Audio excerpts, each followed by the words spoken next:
কি miss Adiba?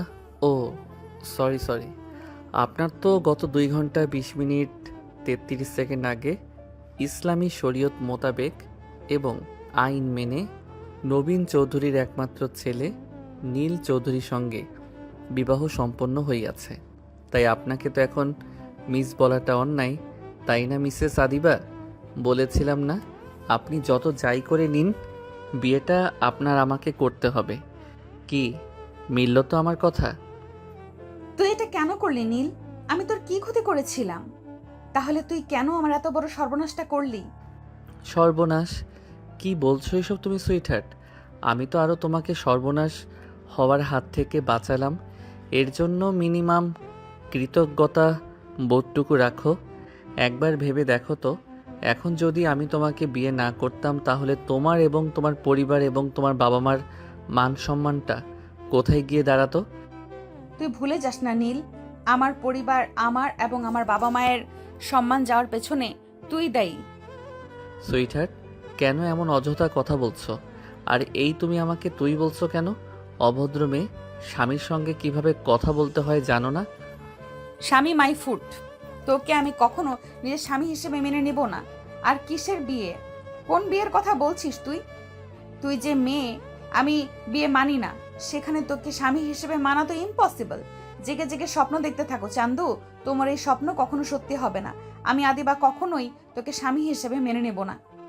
Sweetheart, আমাকে তো তোমার স্বামী হিসেবে মেনে নিতে হবে না। আমি জানি তুমি আমাকে স্বামী হিসেবে কখনো মেনে নিবে না। তো কি হয়েছে? আমি তো তোমাকে নিজের স্ত্রী হিসেবে মেনে নিয়েছি। এতেই আমাদের দুজনের সংসার শুধু চলবে না, দৌড়াবে। এই অসভ্য ছেলে, কি সব ফালতু কথা বলছিস তুই? তুই কি ভুলে গেছিস আমি তোর বন্ধুর বড় বোন? আর বন্ধুর বড় বোন মানে নিজের বোন, তাই সম্মান দিয়ে কথা বল। কিঞ্চিত ভুল বললে তুমি সোনা। তুমি আমার বন্ধুর বড় বোন ঠিক, কিন্তু আমার বড় বউ। জুতা চিনিস হারামজাদা ছেলে? জুতা দিয়ে পিটিয়ে তোকে সোজা করে দিব। তোকে ভালোই ভালোই বলছি, আমার সঙ্গে এসব ফালতু কথা বলা বন্ধ কর। আর এই ছেলে, তুই আমার ঘরে কি করছিস? বের হ বলছি, এক্ষুনি বের হ। তা না হলে ঝাড়ু দিয়ে পিটিয়ে তোকে বের করব। তোদের মতো লাফাঙ্গার অসভ্য ছেলেকে কিভাবে পিটিয়ে সোজা করতে হয় তাই আদিবা খান খুব ভালো করেই জানে। আমাকে পিটিয়ে নয় সুইটহার্ট, তোমার আদর দিয়ে সোজা করতে হবে। তুই এই স্বপ্ন দেখতে থাক, আমি কখনোই তোকে আমার স্বামী হওয়ার অধিকার দিব না। তুই নিজে যদি কখনো আমার স্বামী হয়ে অধিকার নিয়ে আমার সামনে আসিস, আমার থেকে খারাপ কিন্তু কেউ হবে না। নিজের ভালো চাস তো সবসময় আমার থেকে দূরে থাকবি। তোর লজ্জা করতেছে না নিজের বন্ধুর বড় বোনকে এইসব অসভ্য কথা বলতে? না গো, আমার একদমই লজ্জা করছে না। আমার লজ্জা করছে না কারণ তুমি এখন শুধু আমার বন্ধুর বড় বোন না, তুমি এখন আমার বিয়ে করা হালাল বউ। তাই তোমার সাথে অসভ্যতামি করলে পাপ হবে না, বরং পূর্ণ হবে। আর তুমি বারবার এটা কেন ভুলে যাচ্ছ? তোমার সাথে যদি অসভ্যতামি না করি তাহলে আমার বংশবৃদ্ধি হবে কি করে? আমার নেক্সট জেনারেশনের আসতে এমনি অনেক দেরি হয়ে গেছে। এখন যদি তোমার সাথে অসভ্যতামি না করি আর তাদের আসতে যদি আরও দেরি হয়ে যায়, তাহলে তারা তো পরে আমার দিকে আঙুল তুলবে। তারা তো বলবে, বাবা, সব দোষ তোমার। তুমি কেন সময় মতো আমাদেরকে পৃথিবীতে আনতে পারোনি? তোমার জন্য আমাদের স্কুলে ভর্তি হতে দেরি হয়ে গিয়েছে, আমরা পড়াশোনায় পিছিয়ে গিয়েছি। তখন আমি তাদের কি জবাব দিব? একবারও কি তা ভেবে দেখেছো? অসভ্য বর্বর ইতর ছেলে কোথাকার! তুই আমার সামনে থেকে সরে জানিল, না হলে আমার থেকে খারাপ কিন্তু কেউ হবে না। এমনি তুই আমার অনেক ক্ষতি করেছিস। দয়া করে আমাকে আর বিরক্ত করিস না। দেখ, যা হওয়ার তা হয়ে গেছে। এখন তা ফেরানোর কোনো রাস্তা নেই। তবে ভবিষ্যতে যা হবে তা আমাদের হাতে রয়েছে। এখন আমাদের দুজনকে কোনো একটা সিদ্ধান্ত নিতে হবে। এক্স্যাক্টলি, আমিও তো তোমাকে তখন থেকে এটাই বোঝানোর চেষ্টা করছি যে আমাদের তো বিয়েটা হয়ে গিয়েছে, এখন পিছু ফেরানোর আমাদের কোনো উপায় নেই। তো এটাই সব থেকে ভালো হয়, নাকি আমরা যদি সব কিছু মেনে নিয়ে নিজেদের মতো করে জীবনটাকে নতুন করে শুরু করি? দেখো আদিবা, আমি সত্যি তোমাকে অনেক ভালোবাসি। এতদিন ছোট ভাইয়ের বন্ধু পিচ্চি পিচ্চি বলে অনেক তুমি আমাকে নিজের থেকে আলাদা করে রেখেছ, কিন্তু আর না, আমি আর আমার ভালোবাসা থেকে বঞ্চিত হব না। তোমাকে আমার প্রাপ্য, আমার ভাগের ভালোবাসা আমাকে দিতে হবে। এই ছেলে এই, তুই নিজেকে বলছি সেটা নিজেই শুনছিস? আমি অনেক বেয়াদব দেখেছি, কিন্তু তোর মতো অসভ্য বেয়াদব কোথাও দেখি নাই। তুই তো জানিস আমি মেহেদিকে ভালোবাসি, তুই জানিস আমি মেহেদিকে ছাড়া বাঁচতে পারবো না। তাহলে কেন তুই এমনটা করলি? কেন তুই আমার এই সর্বনাশটা করলি? কেন তুই আমাকে মেহেদির থেকে আলাদা করে দিলি? কি অন্যায় ছিল আমার? কি ক্ষতি করেছিলাম আমি তোর? আর রইল বাকি ভালোবাসার কথা, তাহলে কান খুলে শুনে রাখ। আমি আগেও মেহেদিকেই ভালোবাসতাম, এখনো মেহেদিকেই ভালোবাসি এবং ভবিষ্যতেও মেহেদিকেই ভালোবাসবো। আমার জীবনে যত ভালোবাসা আছে সব মেহেদির জন্য। তাই আমার সঙ্গে এসব অসভ্যতা অভদ্রতা বন্ধ কর। নীল, তোকে তো আমি অনেক স্নেহ করতাম। তোকে আর আবিরকে আমি কখনো আলাদা করে দেখিনি। আমি কি কখনো তোকে এমন কোনো ইঙ্গিত করেছি যার জন্য তোর মনে আমার প্রতি এরকম কোনো চিন্তা ভাবনা ধারণ করতে পারিস? আদিবা, তুমি ভুলে যেও না, এখন কিন্তু আমি আর তোমার ছোট ভাইয়ের বন্ধু নীল নই। তুমি মানো আর না মানো, এখন তুমি আমার স্ত্রী এবং আমি তোমার স্বামী। তাই তুমি আমার সম্পর্কে এসব ধারণা রাখতে পারো না। আর তুমি আমাকে বেয়াদব বলছো? তুমি তো বেয়াদব নারীর মতো স্বামীর সামনে দাঁড়িয়ে পরপুরুষকে ভালোবাসার কথা বলছো। আমি ভালো আছি, আমাকে ভালো থাকতে দেওয়া। আদিবা, আমাকে খারাপ হতে বাধ্য করো না। আমি তোমাকে সাবধান করছি, এরপরে আর সুযোগ দিব না। আর কখনো যদি ভুল করেও তুমি আমার সামনে অন্য কোনো ছেলেকে ভালোবাসার কথা বলো, তাহলে আমার থেকে খারাপ কিন্তু আর কেউ হবে না। আমি তোমাকে কথা দিচ্ছি। তাই নাকি? তাহলে আমি 100 বার বলবো, 1000 বার বলবো, বারবার বলবো, আমি মেহেদিকে ভালোবাসি, আমি মেহেদিকে ভালোবাসি, আমি মেহেদিকে ভালোবাসি। আদিবা আর তার বাকি কথা শেষ করতে পারল না। নীল তাকে বাকি কথা শেষ করতে দিল না। আদিবা যখন নীলের সামনে দাঁড়িয়ে অন্য কোনো ছেলেকে ভালোবাসার কথা বলছিল, তখন নীল প্রচণ্ড রেগে যায় এবং সে রাগে নিজের হিতাহিত জ্ঞান শক্তি হারিয়ে ফেলে এবং সে রাগের বশে কী করছে সে নিজেও জানে না। আদিবা যখন মেহেদিকে ভালোবাসার কথা বলছিল, তখন নীল ঝড়ে বেগে এসে আদিবার উপর আক্রমণ শুরু করে। যখনই আদিবা কথা বলতে যাবে, অমনি নীল দৌড়ে এসে আদিবার ঠোঁট নিজের দখলে নিয়ে নেয় এবং আদিবা ছটফট করতে থাকে ছাড়া পাওয়ার জন্য। কিন্তু ওই যে কথায় আছে না, মেয়ে যতই বয়সে বড় হোক না কেন, শক্তিতে সে একজন ছেলের কাছে চুনোপুটি মারত। তাই আদিবার ক্ষেত্রেও একই ঘটনা ঘটল। নীল যখন আদিবার উপর আক্রমণ করলো, তখন আদিবা যতই ছোটাছুটি করুক না কেন, সে নীলের শক্তির সাথে পেরে উঠল না। এরপর বেশ কয়েক মিনিট পর নীল আদিবাকে ছেড়ে দেয়। নীল আদিবাকে ছেড়ে দিতেই আদিবা রাগে ফুঁসতে ফুঁসতে তেড়ে আসে নীলের দিকে। আদিবা রাগে বশবর্তী হয়ে এসে সজোরে নীলের গালে চর বসিয়ে দেয়। আদিবার চর খেয়ে নীল নিজের গালে আলতো করে হাত রেখে আদিবাকে ফ্যাল করে দেখতে থাকে। নীলকে নিজের দিকে এভাবে চেয়ে থাকতে দেখে আদিবা আরও বেশি রেগে যায় এবং রাগে গজগজ করতে করতে সে বলে, অসভ্য ছোট লোক ইতর কোথাকার, কি করলি তুই এটা আমার সাথে? তোকে বারবার বারণ করছি, তুই বারবার আমার সঙ্গে একই কাজ করতে আসছিস কেন? তোর গায়ে কি মানুষের চামড়া নেই? তোর গায়ে কি অপমান বোধ লাগে না? না, লাগে না। প্রসঙ্গ যদি হয় নিজের প্রিয়তমার এবং নিজের স্ত্রীর, তাহলে আমি শুধু অসভ্য ছোটলোক ইতর বেহায়া বেয়াদব নই, জঘন্য খারাপ হতে পারি। আমি তোমাকে বারবার বারণ করেছিলাম আমার সামনে অন্য ছেলের নাম নিও না, কিন্তু না, তোমাকে বারবার যেটাই বারণ করি তুমি সেটাই করতে থাকো। ফালতু কোথাকার! মেহেদি বাইরের ছেলে নয়, না অন্য ছেলে, বাহিরের থার্ড ক্লাস ছেলে তুই। তুই হলি আমার জীবনে বাহিরের ছেলে। মেহেদি আমার জান, ওকে আমি নিজের থেকেও বেশি তোর এত বড় সাহস! অনেকবার তোকে সাবধান করেছি, আর না। এরপরে তোমার সাথে যা হবে এর জন্য তুমি আমাকে দায়ী করতে পারবে না, এই পুরো দায়ভার তোমার। আদিবা কথা শেষ হওয়ার আগে নীল সজোরে আদিবার গালে একটা চর মারে। এরপর রাগের বশবর্তী হয়ে হুট করে আদিবার গলা চেপে ধরে এবং দাঁতে দাঁত পিষে তাকে থ্রেট করে। আদিবা এতক্ষণ বোকার মতো ফ্যাল করে নীলের দিকে চেয়েছিল। সে হয়তো ভাবতেও পারেনি নীল এমন কিছু করবে। কারণ এখনো পর্যন্ত যতবার তার সঙ্গে নীলের কথা হয়েছে, নীল সবসময় তার সঙ্গে মজা করে হাসি খুশিভাবে কথা বলেছে, কখনো তার সামনে রুট ব্যবহার করেনি। হঠাৎ করে নীলের এমন ব্যবহার দেখে আদিবা নিজেও বেশ চমকে যায়। সে শুধু নীলের মুখের দিকে চেয়ে থাকে, কিন্তু কোনো কথার উত্তর দিতে পারে না। আর নীল এতটাই রেগে গিয়েছে যে তার ফর্সা মুখশ্রী একদম লাল হয়ে গিয়েছে। সে নিজেও আর কোনো কথা না বলে হঠাৎ করে আদিবাকে আক্রমণ করে বসে। নীল হঠাৎ করে আদিবার মাথার চুল আঁকড়ে ধরে আদিবার ঠোঁট নিজের ঠোঁটের সাথে মিশিয়ে দেয়। এবার শুধু আঁকড়ে ধরে না, বরং রাগের বশবর্তী হয়ে কামড়াতে থাকে। আর আদিবা ব্যথায় ছটফট করতে থাকে।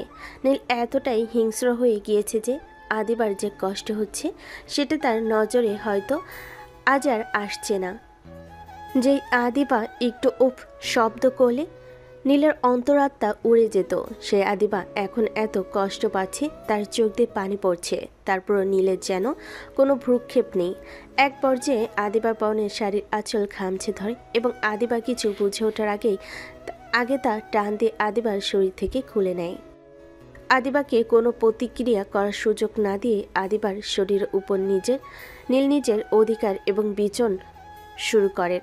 আস্তে আস্তে নীল আদিবার পুরো শরীর নিজের দখলে নিয়ে আসে এবং আদিবার উপর নিজের অধিকার জাহির করে। আদিবা প্রথমে নিজেকে বাঁচানোর অনেক চেষ্টা করলেও সে নীলের সঙ্গে পেরে ওঠে না। এক পর্যায়ে আদিবা কষ্টে জর্জরিত হয়ে যায়, কিন্তু এতেও নীলের যেন কোনো রকমের কোনো মায়া হয় না। আদিবার উপর সে যেন আজকে হিংস্র প্রাণীতে পরিণত হয়েছে। এরকম কয়েক ঘন্টা আদিবার উপর অত্যাচার করার পর নীল আদিবাকে ছেড়ে দেয় এবং আদিবার পাশে শুয়ে পড়ে। এদিকে আদিবা ব্যথায় জীর্ণশীর্ণ শরীর নিয়ে বিছানার এক কোণেই পড়ে থাকে। আজ আদিবার কান্না পাচ্ছে, প্রচুর কান্না পাচ্ছে। কেন যেন বারবার তার মেহেদির চেহারাটা চোখের সামনে ভেসে উঠছে। কি জবাব দেবে সে মেহেদিকে? কিভাবে সে মেহেদিকে বলবে সে তার মেহেদির ভালোবাসার মান রাখতে পারেনি? আজ কেন যেন আদিবার নিজের ওপর, নিজের শরীরের উপর প্রচণ্ড ঘৃণা হচ্ছে। আদিবা বেশ কিছুক্ষণ কান্না করতে থাকে, প্রচণ্ড কান্না করতে থাকে। নীল তার আর নিজের মধ্যে এতক্ষণ আদিবার সাথে পশুর মতো আচরণ করে নিশ্চিন্তে ঘুমাচ্ছে, যেন এতক্ষণ কিছুই হয়নি। আদিবা অনেক কষ্টে উঠে ওয়াশরুমে যায় এবং শাওয়ারের নিচে বসে পাগলের মতো নিজের শরীর ডলতে থাকে, যেন তার শরীরে কোনো জঘন্য ময়লা লেগে আছে এবং তা তুলে ফেলার জন্য সে আপ্রাণ চেষ্টা করে যাচ্ছে। এভাবে কয়েক ঘন্টা শাওয়ারের নিচে বসে থাকার পর হুট করেই চারপাশ থেকে ফজরের আজানের ধ্বনি তার কানে আসে। নীল পাশ ফিরে দেখে তার পাশের বিছানা ফাঁকা। হঠাৎ করে নীলের ঘুম উড়ে যায় এবং সে বসে ভাবে আদিবা কোথায় গেল।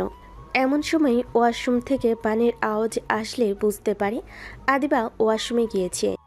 নীল এবার কিছু একটা ভেবে ওয়াশরুমের কাছে যায় এবং ওয়াশরুমের দরজা নক করতে থাকে। আদিবা, আদিবা, প্লিজ সুইটার দরজা খোলো।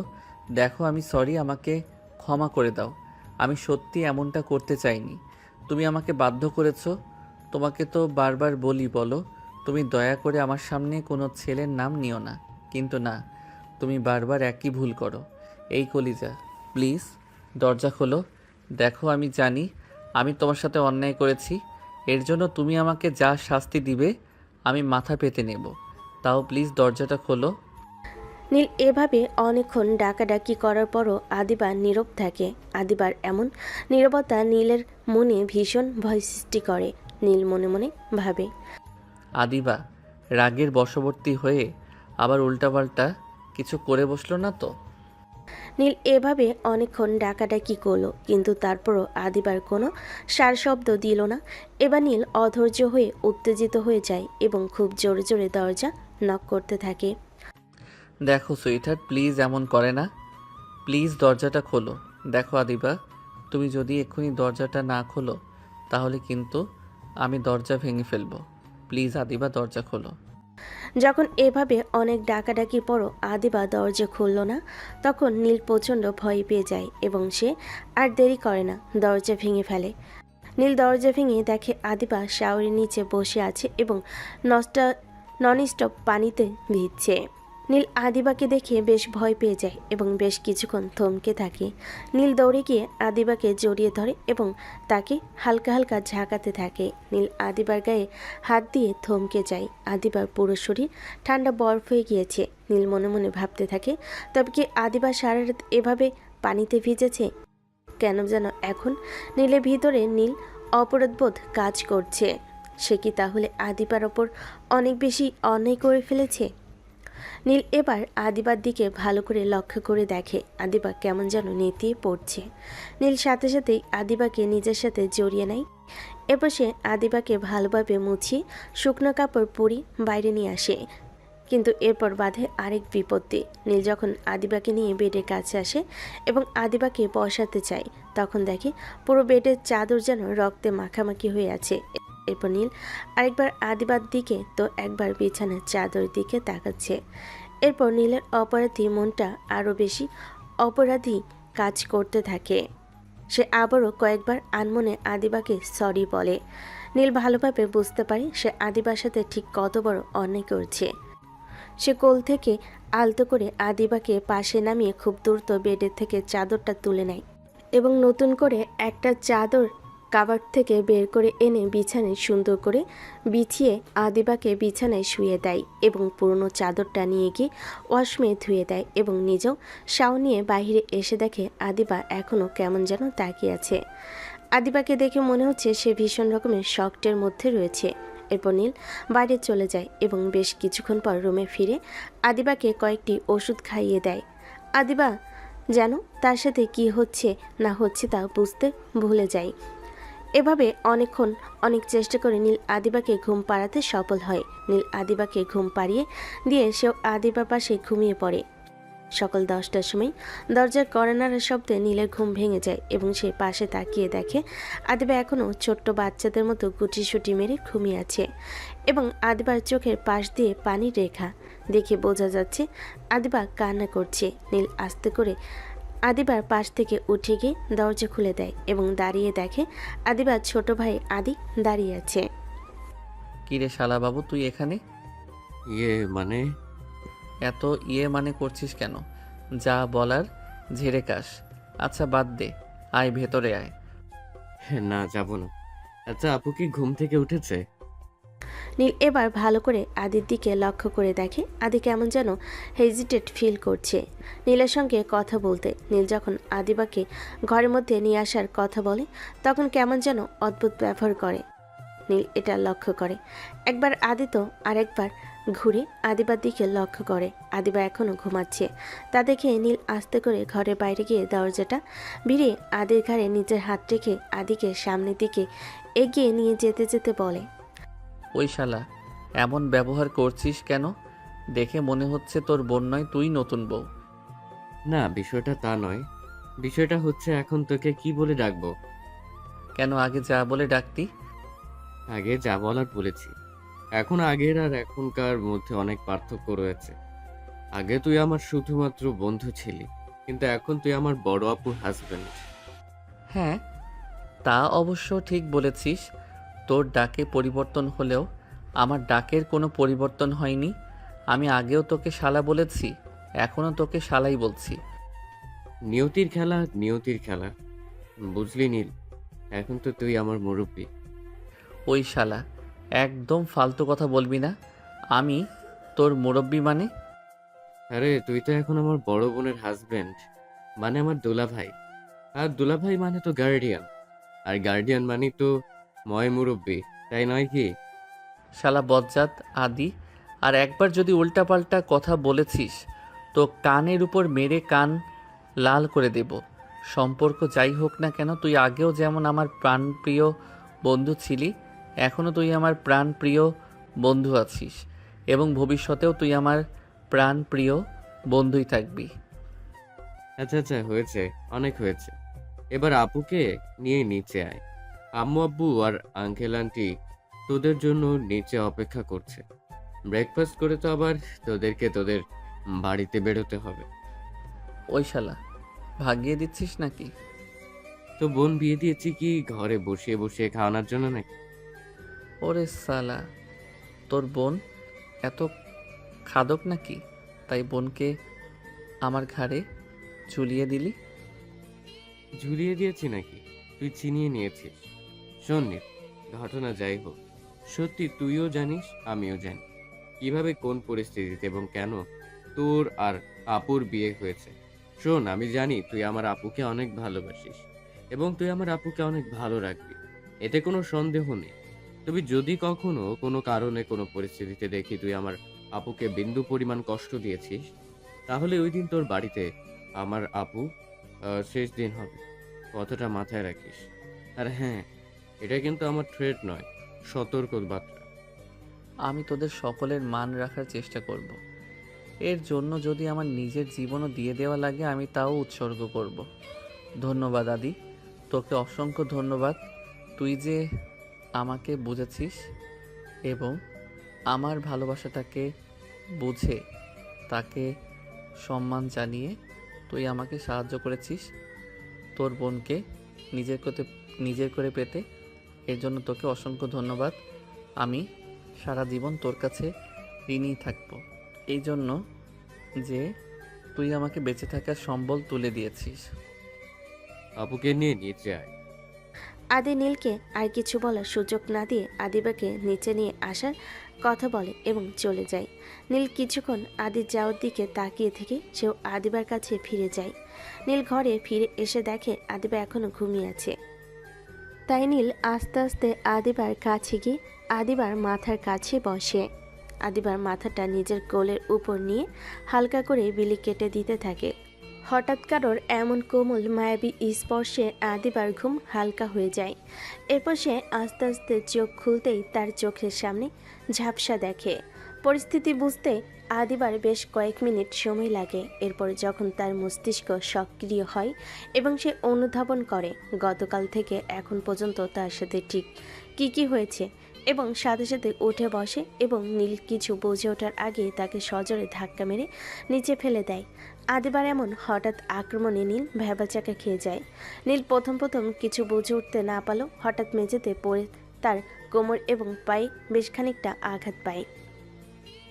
অসভ্য ছোট লোক জানোয়ার কোথাকার!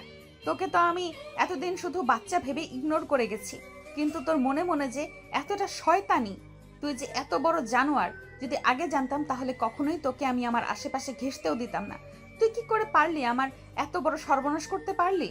মেহেদি তো এখন কখনোই আমাকে মেনে নেবে না, আর ও মেনে নিল আমি বা কি করে তার সামনে গিয়ে দাঁড়াবো? কিভাবে বলবো আমি তার ভালোবাসার মর্যাদা দিতে পারিনি? আমি পারিনি নিজেকে রক্ষা করতে তোর মতো পশুর হাত থেকে। আমি কি করে তাকে বলবো আমি আমার সর্বস্ব হারিয়েছি? না, আমি পারবো না, কখনোই পারবো না মেহেদিকে ঠকাতে। আর ওকে ছাড়া বেঁচে থাকাও আমার পক্ষে সম্ভব না। তুই কেন করলি আমার সঙ্গে এটা? আমি যে আর বেঁচে থাকতে পারবো না, যে মুখ আমি মেহেদিকে দেখাতে পারবো না, সেই জীবন রেখে আমার কোনো লাভ নেই। দেখো আদিবা, আমি জানি আমি ভুল করেছি। ভুল? তাই ভুল করেছিস, তুই অন্যায় করেছিস, জঘন্য অন্যায়। তোকে তো আমি কখনোই ক্ষমা করব না, এই জীবনে তো পারবোই না। দেখো তুমি শান্ত হও। আমি জানি আমার দ্বারা কাল একটা অন্যায় হয়ে গিয়েছে, কিন্তু এখন তো কিছু করার নেই। আর তাছাড়া একদিক দিয়ে দেখতে গেলে আমি কোনো অন্যায় করিনি, কারণ তুমি এখন শরীয়ত মোতাবেক আমার স্ত্রী, আইন মোতাবেক আমার স্ত্রী। তাই তোমার উপর আমার সম্পূর্ণ অধিকার আছে। আমি কোনো অন্যায় করিনি, বরং অন্যায় করেছো তুমি, এবং বারবার করছো। নিজের স্বামীর সামনে বারবার অন্য একটা ছেলেকে ভালোবাসার কথা বলছো, এটা কি অন্যায় নয়? স্বামী? কিসের স্বামী? কে মানে তোকে স্বামী? ভুলে যাস না, তুই শুধু কালকে আমার সঙ্গে একটা অন্যায় করিসনি, তুই গতকাল আমার পুরো জীবনটা বরবাদ করে দিয়েছিস। তুই পরিকল্পনা করে আমাকে বিয়ে করেছিস। আমি তোকে কখনো নিজের স্বামীর মর্যাদা দেব না। আর বাকি রইল অধিকারের কথা। অধিকার তো মানুষ তখন পায় যখন বিপরীত পাশের মানুষের প্রতি সম্মান থাকে। তুই কি আমার সম্মতি নিয়ে আমার সঙ্গে কিছু করেছিস? না তো, তুই আমার সম্মতির বিরুদ্ধে গিয়ে আমার সঙ্গে অন্যায় করেছিস। আর এটাকে কি বলে জানিস? এটাকে স্বামীর অধিকার না, এটাকে রেপ করা বলে। আর তুই আমাকে রেপ করেছিস, তুই আমার পাপী, আমার রেপিস্ট। তুমি এভাবে বলতে পারো না আদিবা। দেখো, বিয়েটা কোনো ছেলে খেলা না যে তুমি আমি একবার খেললাম, খেলা শেষ, সব কিছু শেষ, তা না। বিয়েটা একটা পবিত্র বন্ধন। বিয়েটা যেভাবে হোক যে পরিস্থিতিতেই হোক আমাদের বিয়েটা হয়েছে, তাই আমাদের উচিত সব কিছু ভুলে আবার নতুন করে শুরু করা, নিজেদের জীবনটাকে নিজেদের মতো করে সুন্দর করে গুছিয়ে নেওয়া। হাসালি সংসার, জীবন গড়া, তাও আবার তোর মতো জানোয়ারের সঙ্গে, ইম্পসিবল। আমি কখনোই তোর সাথে সংসার করব না, আমি ডিভোর্স চাই। আমি কখনোই একজন রেপিস্টের সাথে নিজের জীবন গড়তে পারবো না। আমি মেহেদির সাথে জীবন শুরু করি বা না করি, তাও তোর মতো জানোয়ারের সঙ্গে নিজের জীবন নষ্ট করব না। আর আমি কখনোই তোকে ক্ষমা করব না। আদিবা প্লিজ একটাবার আমার কথা বোঝার চেষ্টা করো। আমি তো ভাইয়া আসবো? নিশা ডাকে আদিবা এবং নীল দুজনেই পিছন ফিরে দেখে আদিবার চাচাতো বোন নিশা নীল এবং আদিবাকে ডাকছে। নিশাকে দেখে দুজনে সংযত হয়ে যায়। তাদের মধ্যে তারা ঝামেলাটা নিশার সামনে আর ফুটিয়ে তুলতে চায় না। এরপর নিশা তাদের থেকে অনুমতি নিয়ে ওদের ঘরে প্রবেশ করে এবং তাদের দুজনকে উদ্দেশ্য করে বলে, সরি ভাইয়া, সরি আপু, আপনাদের ডিস্টার্ব করার জন্য। নাটক না করে কি বলবি বল। কোনো সমস্যা আপু? তুমি এমন করতেছো কেন? না নিশা, আসলে তোমার আপু একটু ডিস্টার্ব হয়ে আছেন তো, এই জন্য আর কি। ওনার কথা ধরো না। আচ্ছা বলো, তুমি কি বলছিলে যেন? আসলে ভাইয়া আপনাকে আর আপুকে সবাই নিচে ডাকছিল। আচ্ছা ঠিক আছে, তুমি যাও, আমরা আসছি। এরপর নিশা নীল আর আদিবার দিকে ভালো করে একবার লক্ষ্য করে নিচে চলে যায়। নিশা চলে যেতেই আদিবা নীলকে আর কোনো কথা বলার সুযোগ না দিয়ে নিচে চলে গেল এবং আদিবা চলে যেতে নীল তার পিছু পিছু নিচে গেল। আদিবা এবং নীল নিচে গিয়ে দেখে সকলে ডাইনিং টেবিলে তাদের জন্য বসে বসে অপেক্ষা করছে। নীল কোনো কথা না বলে চুপচাপ গিয়ে আদিবার বাবার পাশে একটা চেয়ার ফাঁকা ছিল, সেটা টেনে বসে পড়ল। নীল বসার পর আদিবা যখন টেবিলের কাছে গেল তখন গিয়ে দেখে টেবিলে মাত্র একটি চেয়ারই ফাঁকা আছে, তাও আবার সেটা নীলের পাশে। আদিবা প্রথমে বসতে চাইল না। আদিবা যখন খাবার টেবিলে না বসে উঠে চলে যাচ্ছিল তখন পিছন থেকে হঠাৎ করে আদিবার বাবা আদিবাকে ডেকে বলল, কোথায় যাচ্ছ মামুনি তুমি? আমার খিদে নেই বাবা। খিদে নেই বললেই হবে? আর তাছাড়া আবার কবে তোমার সঙ্গে একসঙ্গে বসে খেতে পারবো তা জানা নেই। তাই বলছি কি আম্মু, তুমি এসো, আমার পাশে এসে বসো এবং বাবার সঙ্গে বসে খাও। আর কবে খেতে পারবো পারবো না মানে বুঝলাম না বাবা। দেখো মেয়ের কাণ্ড। আম্মু, তুমি কি ভুলে যাচ্ছ গতকালকে যে তোমার নীল বাবার সঙ্গে বিয়ে হয়েছে? তার শ্বশুর বাড়িতে যেতে হবে না? কেন বাবা, আমাকে তাড়িয়ে দেওয়ার এত তাড়া ছিল তোমার? এমন করে কেন বলছো মামুনি? তাহলে কেমন করে বলবো বাবা? তুমি তো খুব ভালো করেই জানতে আমি সবেমাত্র অনার্স ফার্স্ট ইয়ারে পড়ি। তাহলে এত তাড়াতাড়ি আমার বিয়ে দেওয়াটাকে খুব জরুরি ছিল? আমাকে অনার্স কমপ্লিট করার সুযোগটুকুও কেন দেওয়া হলো না? আমি কি তোমাদের কাছে খুব ভারী হয়ে গিয়েছিলাম? এমন করে বলো না মা। তুমি কি বোঝো না বাবার কষ্ট হয়? আর মেয়েরা কখনো বাবার কাছে ভারী হয় না মা। মেয়েরা তো বাবার অহংকার, বাবার গর্ব। তুমি কি করে বাবাকে কথাটা বলতে পারলে মা? তাহলে কেন তুমি আমাকে এত তাড়াতাড়ি বিয়ে দিয়ে দিলে, তাও আবার আমাদেরই ছোট ভাইয়ের বন্ধুর সাথে, যে কিনা আমার থেকেও 2 বছরের জুনিয়র? এখন আমি আমার বন্ধু বান্ধবদের কিভাবে বলবো আমি একজন আমার থেকে 2 বছরের জুনিয়র ছেলেকে বিয়ে করেছি? যাবা তুমি আমাকে বিয়ে দিলে, কিন্তু জুনিয়র ছেলে দেখে কেন বিয়ে দিলে? দেশে কি আর কোনো ছেলে ছিল না? মা, এটা হারাম কিছু নয়। আর তাছাড়া আমাদের ধর্মে এর কোনো নিষেধাজ্ঞা জারি করা নেই। তাহলে তোমার নীল বাবাকে নিজের স্বামী হিসাবে মেনে নিতে সমস্যাটা কোথায়? বাবা প্লিজ, আমি কোথাও যেতে চাই না। আমি তোমাদের ছাড়া থাকতে পারবো না। প্লিজ আমাকে কোথাও যেতে দিও না। আমি কিন্তু মরে যাব বাবা। বাবা, আমার তোমাদের ছাড়া থাকতে খুব কষ্ট হবে। প্লিজ বাবা, আমাকে যেতে দিও না। দেখো মেয়ের কাণ্ড, এভাবে বলতে হয় না মা। সব মেয়েদেরই একদিন না একদিন তার আপন ঘর, তার স্বামীর ঘরে চলে যেতে হয়। যুগের পর যুগ এটাই হয়ে আসছে। এটাই আমাদের মেয়েদের জীবনের সবথেকে বড় সত্য। কিন্তু মা, আমি তো এত তাড়াতাড়ি এত বড় সত্যের সম্মুখীন হতে চাইনি। তাহলে কেন তোমরা আমাকে এত তাড়াতাড়ি এত কঠিন একটা সত্যের সম্মুখীন করে দাঁড় করালে? এটার কি খুব প্রয়োজন ছিল? এভাবে বলতে হয় না আম্মু। তাছাড়া তুমি তো খুব একটা দূরে যাচ্ছ না। তোমার তো কপাল ভালো, তুমি আমাদের পাশেই থাকবে। তুমি তো শুধু ফ্লোর চেঞ্জ করছো, 2nd ফ্লোর থেকে 3rd ফ্লোরে যাচ্ছ। কিন্তু অন্য মেয়েদের কথা চিন্তা করে দেখো তো, তারা তাদের বাবা মা, পরিবার, ভাই বোন, আত্মীয় স্বজন, বন্ধু বান্ধব সকলকে ছেড়ে মাইলের পর মাইল দূরে গিয়ে কিভাবে থাকে। মা আমার মন খারাপ করে না। তোমাদের কি আমাকে ছাড়া থাকতে একটু কষ্ট হবে না আব্বু আম্মু? আদিবার আব্বু আম্মু আদিবার কথা শুনে দুজনের চোখ ছলছল। আদিবার দিকে তাকায় এবং আদিবার আড়ালে নিজেদের চোখের পানি খুব যত্ন সহকারে মুছে। আদিবা সামনে মুচকি হেসে তাকে বলে, আমাদের কষ্ট কেন হবে আম্মু? আমাদের মাটা তো আমাদের থেকে বেশি দূরে যাচ্ছে না। আমাদের আম্মুটা তো আমাদের আশেপাশে থাকবে। আমার মার যখন আমাদের দেখতে পছন্দ হবে তখন সে চলে আসতে পারবে, এবং আমাদের যখন আমার আম্মুটাকে খুব দেখতে ইচ্ছে করবে তখন আমরা চলে যাব আমার আম্মুর কাছে। কি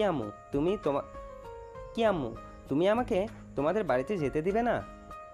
আর ভাই সাহেব, আপনাদের কোনো অসুবিধা আছে যদি আমার আম্মুটা আমাদের কাছে আসে বা আমরা আমাদের আম্মুর কাছে যাই? আদিবার বাবা যখন আদিবার শ্বশুর শাশুড়ি মানে নীলের বাবা মাকে উদ্দেশ্য করে এই কথাটি বলে, তখন আদিবার বাবা মার কথা শুনে নীলের বাবা মা হাসি মুখে তাদের দিকে এগিয়ে আসে এবং আদিবাকে আলতো করে নিজের সাথে জড়িয়ে নিয়ে হাসি মুখে বলেন, কি বলছেন কি ভাই সাহেব? আদিবাকে তো আমরা নিজের মেয়ে ছাড়া অন্য নজরে দেখিনি। ছোট থেকে নিজেদের সামনে বেড়ে উঠতে দেখেছি মেয়েটাকে। আমাদেরও খুব শখ ছিল আমাদের আদিবার মতন একজন হাসি খুশি, প্রাণোচ্ছল, সুন্দর, মিষ্টি একটা মেয়ে থাকবে। কিন্তু আল্লাহর ইচ্ছা ছিল অন্য কিছু। তাই আল্লাহ আমাদের ঘরে আদিবার মতন মেয়ে না দিয়েছে নীলের মতন একজন ছেলে। কিন্তু তারপরও মনের মাঝে একটা সুপ্ত বাসনা ছিল একটা মেয়ের। তাই যখনই আদিবার হাসি মুখ দেখতাম তখনই মনে হতো আমার যদি এমন একটা মিষ্টি মেয়ে থাকতো। আবার কয়েকবার মনে মনে এটাও ভেবেছি, আদিবার মতন করে কেন আদিবাকে যদি আমাদের বাড়িতে নেওয়া যেত। কিন্তু কিভাবে নিব? আদিবাকে যে পুত্রবধূ করার বাসনা মনে আসেনি তা কিন্তু নয়, এসেছে। কিন্তু সমাজ, পরিবেশ, পরিস্থিতির ভয়ে বা আপনারা যদি আপনাদের মেয়ের থেকে বয়সে ছোট ছেলের সঙ্গে নিজের মেয়ের বিয়ে দিতে না চান, এতে যদি আমাদের সম্পর্ক নষ্ট হয় বা আদি ভাই যদি আর কখনো আমাদের বাড়িতে না আসে, আমাদের সাথে দুষ্টুমি না করে, তাহলে আমাদের চলবে কিভাবে? এই ভয়ও অনেকবার মনের মধ্যে আশা বাসনাটাকে দাবিয়ে রেখেছি, কখনো মাথা চাড়া দিয়ে উঠতে দেইনি। কিন্তু ভাগ্যের কি খেলা দেখুন, যেটা চেয়েছি আল্লাহ আমার মনের বাসনা পূরণ করেছে। মামনি তাকে আমার মা বানিয়ে দিয়েছে। তাই আমার মা যখন যা চাইবে তাই করতে পারবে। সে যদি চায় এখানে থাকতে পারবে এবং তার যখন ইচ্ছা সে তার বাবা মায়ের কাছে এসে সময় কাটাতে পারবে। এতে আমাদের কোনো আপত্তি নেই। কি তাই তো নিজের মা? একদমই তাই। আসলে প্রথমে আমার মাথায় এটা আসলেও ও যখন নীলের সঙ্গে আদিবার বিয়ের কথা হয় তখন আর মনের মাঝে না প্রসঙ্গটা আসেনি। কেন জানি না বলতে ইচ্ছা করেনি। কেই বা এই মিষ্টি মেয়েটাকে হাতছাড়া করতে চাইবে। তাই আমি যখন ওই সুযোগ পেলাম তখন সুযোগটা লুফে নিলাম। আমরা তো আমাদের মেয়েটাকে সাদরে নিজের করে গ্রহণ করে নিলাম, কিন্তু আমাদের মেয়েকে আমাদেরকে নিজের করে নিতে পেরেছে? এটা তো জানার প্রশ্ন, তাই না? প্রশ্নটি করে নীলের মা আদিবার দিকে এগিয়ে আসে এবং আদিবার এক হাত নিজের মুঠোয় নিয়ে এবং মাথায় আলতো হাতে বলে। আদিবাকে নরম কণ্ঠে জিজ্ঞেস করে, আমু, আমাদেরকে নিজের করে গ্রহণ করেও ও নেওয়া যায় না? আমরা তো ছোটবেলা থেকে তোকে কখনো অন্য চোখে দেখিনি, নিজের মেয়েই মনে করেছি। তুই কি আমাদের নিজের বাবা মা মনে করতে পারিস না? তুই কি পারিস না নীলের মতো করে আরেকটা সন্তান হয়ে উঠতে? আমাদের এই চাওয়াটাকে কি খুব অন্যায় হয়ে যাবে? আদিবা নীলের বাবা মায়ের কথা শুনে কি বলবে ঠিক বুঝে উঠতে পারে না। সে ভিতর থেকে ভীষণ দুর্বল হয়ে পড়ে। সে মনে মনে ভাবে, এই মানুষগুলো ছোটবেলা থেকে আমাকে কত আদর স্নেহ করেছে, আমার বাবা মায়ের মতোই আমাকে ভালোবেসেছে। এনারা আমাকে কত ভালোবাসে, আমি কিভাবে একজনের শাস্তি আরেকজনকে দিব? আমি কিভাবে এনাদের বলবো যে আমি এনাদেরকে নিজের করে নিতে পারবো না? আমি পারবো না এনাদের সঙ্গে থাকতে। এনাদের সাথে তো আমার কোনো সমস্যা নেই, এনারা তো আমার কোনো ক্ষতি করেনি, বরং দিয়েছে বুক ভরা ভালোবাসা। তাহলে কিভাবে আমি তাদের আশাহত করি? হে আল্লাহ, তুমি আমাকে পথ দেখাও, আমি কি করব? কি রে, কি হলো? কথা বলছিস না কেন যে? কেন, কি সমস্যা? তবে কি তুই আমাদের গ্রহণ করতে পারবি না আমাদেরকে নিজেদের করে নিতে? আদিবা নীলের মায়ের কথা শুনে চলো চোখে নীলের মায়ের দিকে তাকাই এবং এক পলক নীলের দিকে তাকাই। তারপর নীলের মাকে জড়িয়ে ধরে কান্না করতে করতে বলে, আমি কেমন করে মায়ের আবদার ফেলে দিয়ে আমাকে বলবে আমিও তো তোমাদের অনেক ভালোবাসি আঙ্কেল আন্টি, কিন্তু আমার পড়াশোনা। এটা নিয়ে তোমার কোনো চিন্তা করতে হবে না মামনি। তোমার পড়াশোনা যেমন চলছিল ঠিক তেমনিই চলবে, এতে আমাদের কোনো অসুবিধা নেই। বরং আমরা নিজেরাও চাই তুমি নিজের পড়াশোনা চালিয়ে যাও। আর তাছাড়া তুমি আর নীল তো একই কলেজে যাওয়া আসা করো, তাহলে তোমরা দুজন একসঙ্গে যাতায়াত করতে পারবে, এতে তো আমাদের কোনো অসুবিধা নেই মা। অনেক চেষ্টা করার পরও আদিবা তার পরিবারকে বা নীলের পরিবারকে আদিবা নিজের পরিবারে থাকার জন্য রাজি করাতে পারেনি। সে বারবার এটাও বলেছিল যে তার পড়াশোনা শেষ হলে তারপর সে নীলদের বাড়িতে যাবে, কিন্তু কেউ কোনোভাবে রাজি হয়নি। এজন্য আদিবাকে বাধ্য হয়ে নীলদের বাড়িতে যেতে হয়েছে। আদিবারা নীলদের বাড়িতে আসার পরে একে একে নীলদের আত্মীয় স্বজনেরা আসতে শুরু করে নীলের বউকে দেখার জন্য। অনেকে এসে অনেক রকমের কথা বলে। কেউ বলে মেয়ের বয়স তো ছেলে বয়সের থেকে অনেক বড়, এই সংসার কি টিকবে? কেউ বলে বিয়েটা কি তাহলে নিজেরাই করেছে? কেউ বলছে এই বুড়ি বেটি কি ছেলেটাকে ফাঁসাইয়া বিয়ে করছে? বিভিন্ন জনের বিভিন্ন কথাবার্তায় নীলের বাবা এবং মা যোগ্য জবাবের মাধ্যমে সকলের মুখ বন্ধ করে দিয়েছে। নীলের মায়ের কথা ছিল, ছেলে আমার, বৌমা আমার, আমাদের কোনো অসুবিধা হচ্ছে না, তো আপনাদের কিসের অসুবিধা?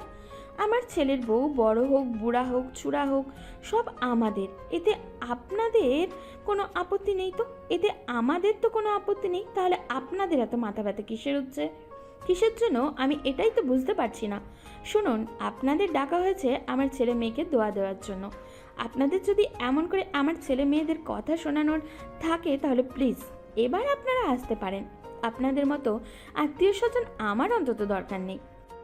অনেক অপমানিত বোধ হয়। চুপ হয়ে গেছে তো অনেকে চলে গিয়েছে। এতে অবশ্য আদিবার বাবা মা কারোরই কিছু যায় আসে না। আদিবার প্রথম প্রথম খারাপ লাগতো, পরবর্তীতে নীলের বাবা মা যখন তার সম্মান বাঁচানোর জন্য এভাবে নিজেদের আত্মীয়র সঙ্গে আত্মীয়তা নষ্ট করতে চায়, এটা দেখে আদিবা আর শান্ত থাকতে পারে না। দৌড়ে গিয়ে নীলের বাবা মাকে জড়িয়ে ধরে।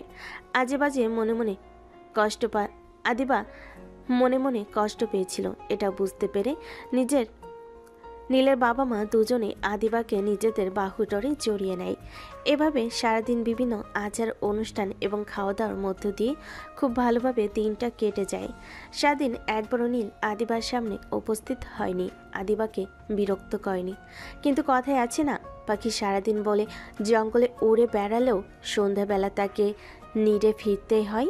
ঠিক তেমনই সারাদিন নীল আদিবার সামনে না আসলেও রাতের বেলা তাকে আদিবার সাথে একই ঘরে আসতে হয়। আসতে হয় বলে ভুল হবে। নীলের কাজিনরা এবং বন্ধু মহলরা সকলে জোর করে নীলকে নীলের ঘরে দিয়ে যায় আদিবার কাছে। হুট করে দরজা লাগানো শব্দে আদিবা পিছন ফিরে তাকিয়ে দেখে নীল এসেছে। নীল আদিবাকে দেখা মাত্র তার মাথা নত করে ফেলে। আদিবা নীলের এরূপ অবস্থা দেখে তাচ্ছিল্য ভরা একটা হাসি দেয় এবং আস্তে আস্তে নীলের সামনে এগিয়ে গিয়ে নীলের মুখ উঁচু করে বলে, কি চলে এসেছিস তো নিজের চাহিদা মেটাতে?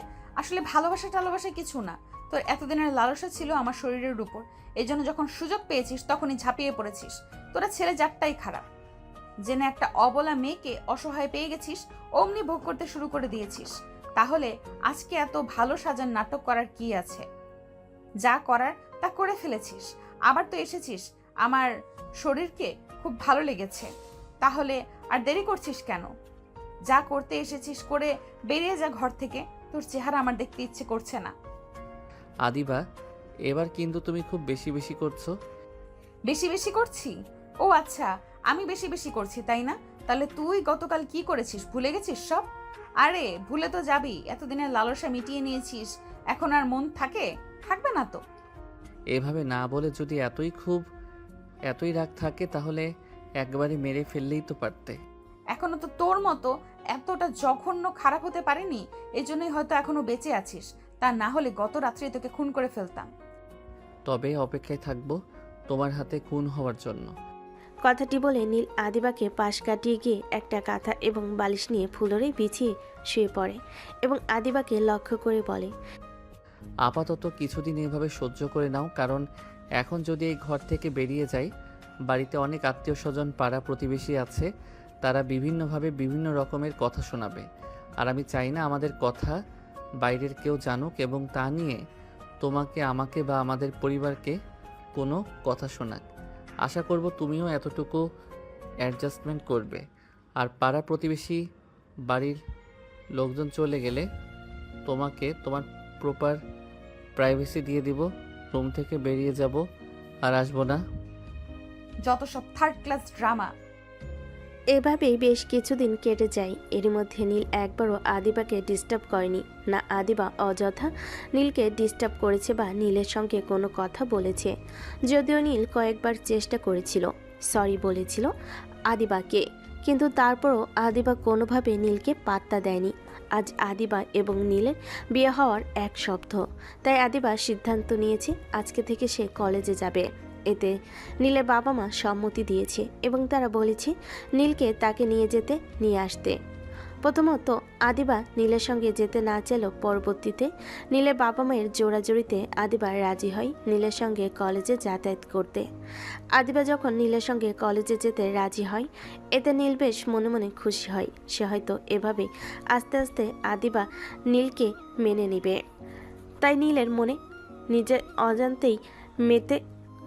নীল নিজের মনের আনন্দে নিচে যায়, পার্কিং থেকে গাড়ি বের করে, এদিকে ফোন দেয় কলেজে যাওয়ার জন্য।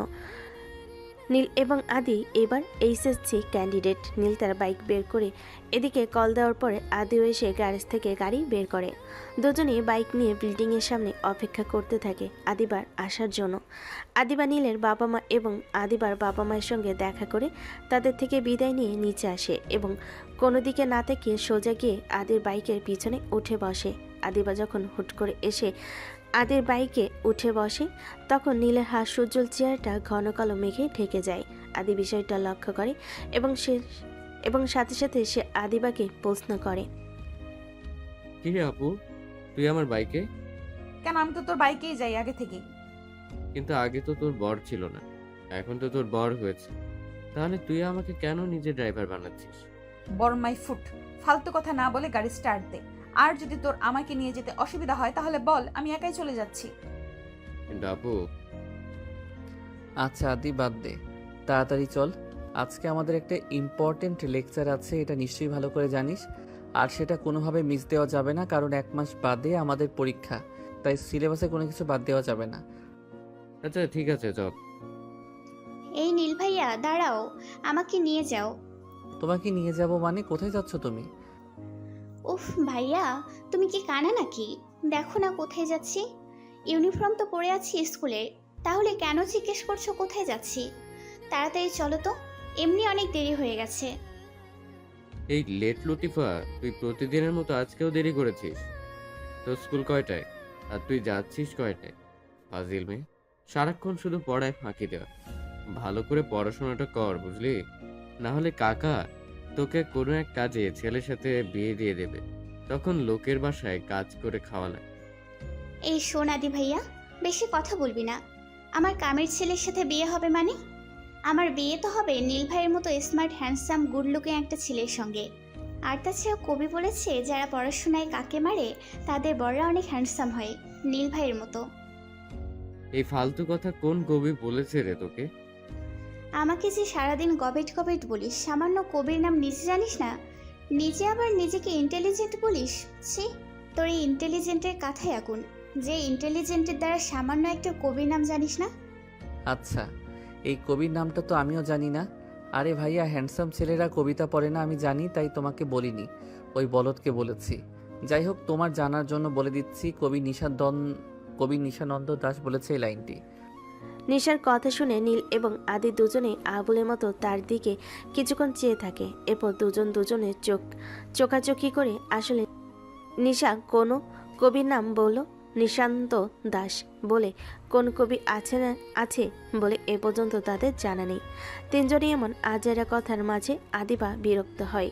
হুট করে তাদের পিঠে চাটি মেরে বলে উঠল, এই তোরা যাবি নাকি আমি নেমে যাব?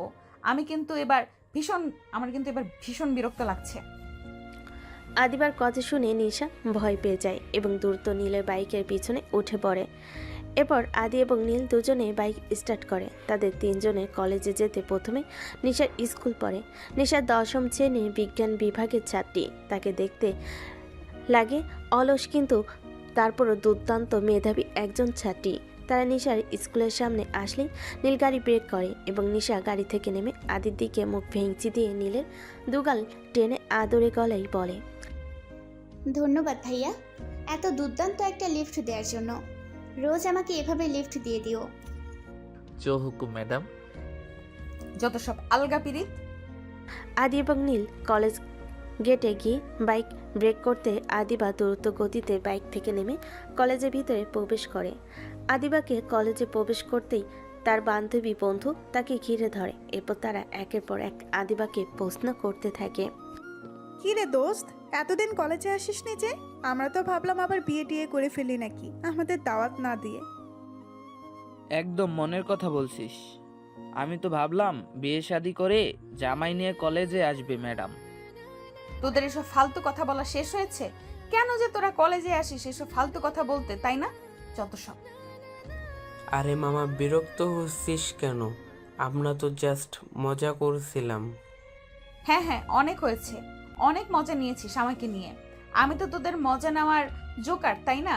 চল কলেজে যাই, এমনি অনেকদিন ক্লাস করি নাই, সামনে আবার মিড টার্ম পরীক্ষা, কি করব না করব কিছুই বুঝতে পারতেছি না, তাই জন্যই চলে এলাম ক্লাস করতে। এই দেখো আমাদের বিদ্যাসাগর চলে এসেছে, এতদিন তো কলেজে আসেই নাই। আসে না যদিও বা আসলো, তিনি সাহেবের আবার ক্লাস করা লাগবে। চল ভাগ, ক্লাস করা লাগবে না, চল যাই, গিয়ে আড্ডা দিই, ক্যান্টিনের দিকে যাই, চল।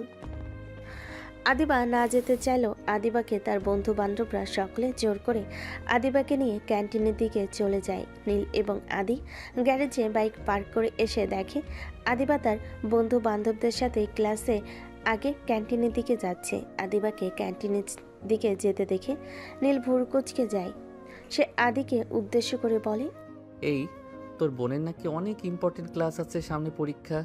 এই ক্লাস কোনোভাবে মিস দেওয়া যাবে না, তাই তাকে কলেজে আসতেই হবে। তাহলে তোর বোন এখন ক্লাস না করে ক্যান্টিনের দিকে যাচ্ছে কেন? তা আমি কি করে জানবো আজব? তুই জানবি না মানে? তোর না বড় বোন খোঁজ নিবি না?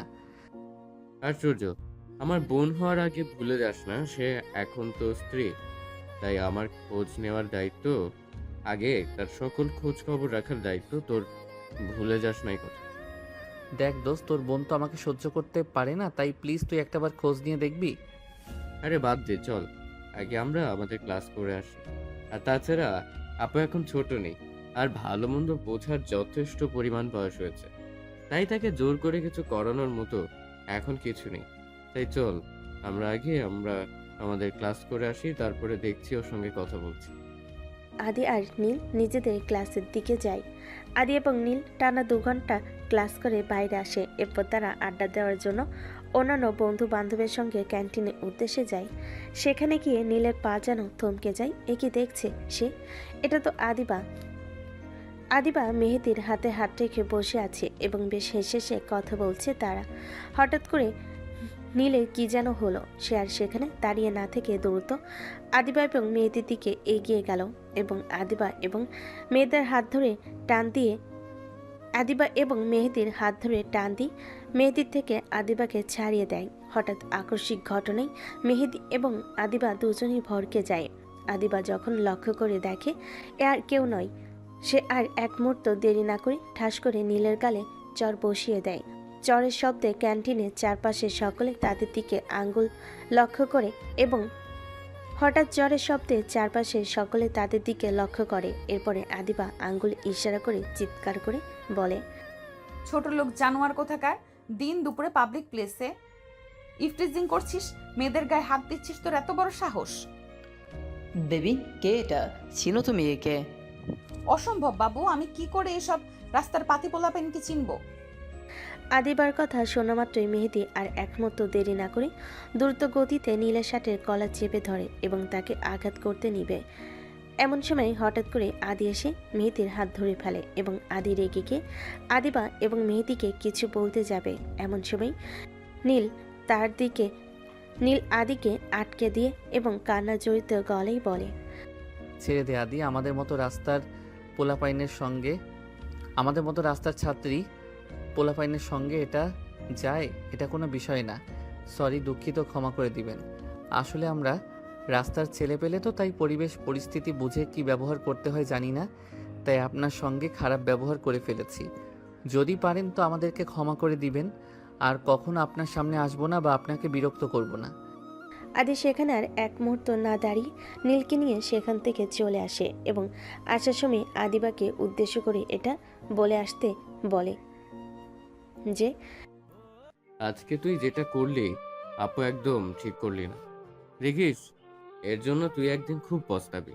হয়তো সেদিনটা অনেক বেশি দেরি হয়ে যাবে, কিন্তু তোর কিচ্ছু করার থাকবে না। সত্যি কি খুব আমি বেশি করে ফেলেছি? না, কিছু বেশি হয়নি।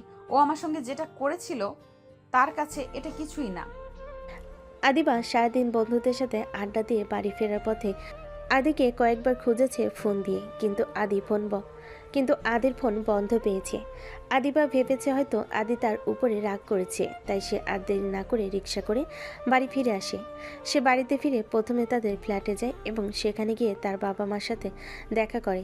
কিন্তু আদিবা আজকে একটি বিষয় লক্ষ্য করে, তার বাবা মা প্রতিদিনের ন্যায় তার সাথে কথা বলছে না, কেমন যেন একটা ব্যবহার করছে। মনে হচ্ছে যেন আদিবা খুব বড় কোনো অন্যায় করে ফেলেছে, এজন্য তার বাবা মা তাকে পুরোপুরি উপেক্ষা করছে।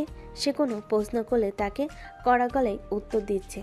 আদিবা ভাবে হয়তো আদি বাড়িতে এসে কলেজে বিষয়টা বলে দিয়েছে, এজন্য তার বাবা মা তার উপর রাগ করে আছে। বিষয়টি বুঝতে পেরে আদিবার বেশি তার বাবা মাকে বিরক্ত না করে, কারণ সে জানে তার বাবা মা এখন তার উপর রেগে আছে, সেজন্য তারা এমন ব্যবহার করছে। আবার রাগটা যখন কমে যাবে তখন তারা আবার এমন ব্যবহার করবে না। তাই আদিবা এখানে না দাঁড়িয়ে নীলদের ফ্ল্যাটের উদ্দেশ্যে রওনা হয়। আদিবা নীলদের ফ্ল্যাটে আসার পর নীলের বাবা মাকে একদম স্বাভাবিক দেখে যেন কিছুই হয়নি। আদিবা আবারও মনে মনে ভাবে, তবে কি নীল বাড়িতে এসে কিছুই বলেনি, যেখানে তার নিজের বাবা মা তার সাথে ঠিকভাবে কথা বলছে না, এমন ব্যবহার করছে। আর যদি নীলের বাবা মার কানে আসে আদিবা তার ছেলের সঙ্গে কি করেছে, তাহলে তো তাদের আরও খারাপ ব্যবহার করার কথা, কিন্তু না, তারা তো একদম স্বাভাবিক আছে। আদিবা ভাবে তার মনে তার কিছুই জানে না, তাই আদিবা আর কিছু বলে না। তাদের সঙ্গে কৌশল বিনিময় করে আদিবা ঘরে যায়। আদিবা ঘরে গিয়ে পুরো ঘরটা ভালোভাবে পর্যবেক্ষণ করে। না, পুরো ঘর সকালে যেমন রেখে গিয়েছে তেমনই আছে, তার মানে নীল এখনও বাড়িতে আসেনি। এরপর আদিবা আর বেশি কিছু না ভেবে ফ্রেশ হয়ে চলে যায়। ফ্রেশ হয়ে এসে বেশ কিছুক্ষণ ঘরে নীলের জন্য অপেক্ষা করে। এভাবে সারাদিন চলে যাওয়ার পর যখন নীল বাড়িতে আসে না, তখন আদিবার কেন জানি অনেক খারাপ লাগতে থাকে।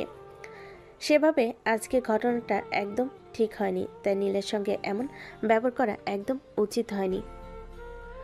সে মনে মনে ভাবে নীল আসলে নীলকে অন্তত একবার সরি বলা উচিত। এরপর আদিবা রাতে খাবার খেয়ে এসে আবার নীলের জন্য অপেক্ষা করতে থাকে। সে খাবার টেবিলে বসেও নীলের বাবা মাকে অনেকবার নীলের সম্পর্কে প্রশ্ন করতে চেয়েছে, কিন্তু তারা কী ভাববে এভাবে হয়তো বা তার মনের ইগো তাকে বাধা দিয়েছে, তাই সে কোনো প্রশ্ন করতে পারেনি। এরপর আদিবা অনেক রাত পর্যন্ত নীলের জন্য অপেক্ষা করে। তারপরও যখন নীল বাড়িতে ফেরে না, তখন হয়তো বা ভাবে নীল আদির সঙ্গে আছে, তাই সে আর কোনো দিক না ভেবে ফোন করে। আদি ফোন কয়েকবার বাজে, কিন্তু আদি ফোন রিসিভ করে না। বেশ কয়েকবার কল দেওয়ার পরে আদি ফোন রিসিভ করে এবং বলে, হ্যাঁ আপু, কি বলবে বল। আমার ভীষণ ঘুম পাচ্ছে, আমি ঘুমাবো।